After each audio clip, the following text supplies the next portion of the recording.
नमस्कार, मैं हूं विशाल दास और हमारे पॉडकास्ट में आप सभी का स्वागत है। दोस्तों, आज के पॉडकास्ट में हम हमास के हिस्ट्री के बारे में जानेंगे कि क्यों हमास को बनाया गया था और ये करता क्या है। हमास के अटैक में 1000 से ज्यादा इजरायली लोग मारे गए हैं और इजराइल के रिटेलिएशन में 900 से ज्यादा हमास के टेररिस्ट भी मारे गए हैं। हमास फिलिस्तीन का सबसे बड़ा टेररिस्ट ऑर्गेनाइजेशन है। 1946 में जेरूसलम में हमास को बनाया गया था और तब ये फिलिस्तीन की सिर्फ पॉलिटिक्स में इन्वॉल्व था, लेकिन लेट 1980 से हमास एक टेररिस्ट ऑर्गेनाइजेशन बन गया था। 1967 अरब इजरायली वॉर में इजराइल ने जीत हासिल करके फिलिस्तीन के वेस्ट बैंक और गाजा स्ट्रिप के कई एरियाज को ऑक्यूपाई कर लिया था और ये एक नियम है कि वॉर में जो जीतता है उसे हारने वाली पार्टी से कॉम्पेंसेशन मिलता है। हमास का सिर्फ यही एक ऑब्जेक्टिव है कि वेस्ट बैंक और गाजा स्ट्रिप के उन एरियाज को इजराइल से आजाद करना। हमास से पहले एक और टेररिस्ट ऑर्गेनाइजेशन था और उसका नाम है फिलिस्तीन लिबरेशन ऑर्गेनाइजेशन। फिलिस्तीन लिबरेशन ऑर्गेनाइजेशन फिलिस्तीन के लिए मिड 1960s से इजराइल के अगेंस्ट आर्म्ड स्ट्रगल कर रहा था,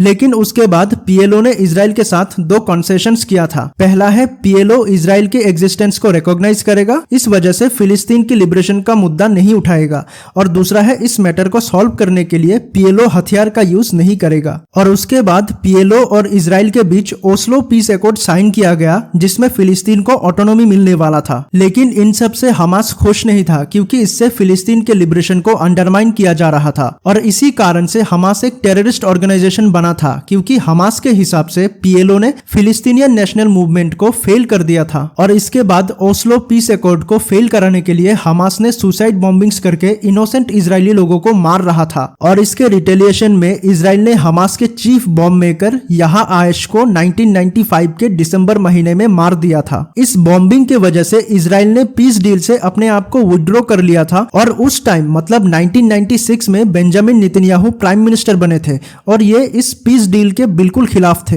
प्रेजेंट टाइम में जो इजरायली प्राइम मिनिस्टर है यही थे उस टाइम। नेतन्याहू इस पीस डील के बिल्कुल खिलाफ थे, क्योंकि इससे फिलिस्तीन को ऑटोनॉमी मिलने के बाद जितनी एरियाज इजराइल ने ऑक्यूपाई करके रखा था उस एरिया को छोड़ना पड़ेगा। इसके बाद 2000 से लेकर 2005 के बीच हमास ने फिर से सुसाइड बॉम्बिंग्स करना शुरू कर दिया था। इसके वजह से इजराइल और फिलिस्तीन के बीच किसी भी तरह की पीस टॉक नहीं हो पाया और हमास यही चाहता था। हमास ने 2006 के फिलिस्तीनियन लेजिस्लेटिव काउंसिल इलेक्शन में जीत हासिल किया था। लोग हमास को इसलिए सपोर्ट करते थे क्योंकि इन्होंने सुसाइड बॉम्बिंग्स करके इनोसेंट इजरायली लोगों को मारा था, और दूसरा है ओस्लो पीस एकॉर्ड को फेल कराने के लिए। हमास और इजराइल के बीच कई डेडलीस्ट फेस ऑफ हुआ है, जैसे कि 2014 में फिलिस्तीन के 2250 टेररिस्ट मारे गए थे और 67 इजरायली सोल्जर और 6 सिविलियंस मारे गए थे। ये फेस ऑफ 50 दिनों तक चला था। 2021 में कई फिलिस्तीनियंस घायल हुए थे इजरायली फोर्सेस के साथ क्लैशेस में, क्योंकि हमास के लोग इजरायली फोर्सेस पे सरप्राइज अटैक करके अल अक्सा मॉस्क के अंदर चले जाते थे। लेकिन जब इजरायली फोर्स उनको पकड़ने जाता था तब उल्टा इजरायली फोर्स के ऊपर ही दोष डाल देते थे